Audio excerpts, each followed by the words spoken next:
अस्सलामुअलैकुम। Now news के साथ मैं हूँ फायजा शाह। सबसे पहले नजर डालेंगे आज की अहम खबरों पर।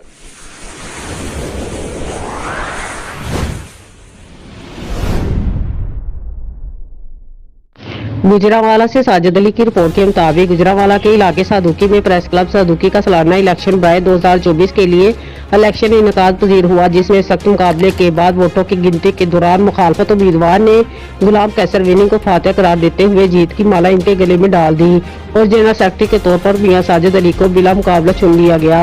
इलेक्शन कमीशन ने दोनों की फतह का ऐलान किया। मुअज्जिजीन इलाका, सियासी और समाजी शख्सियात, अवाम उन्नास और सहाफियों की बड़ी तादाद ने हिस्सा लिया।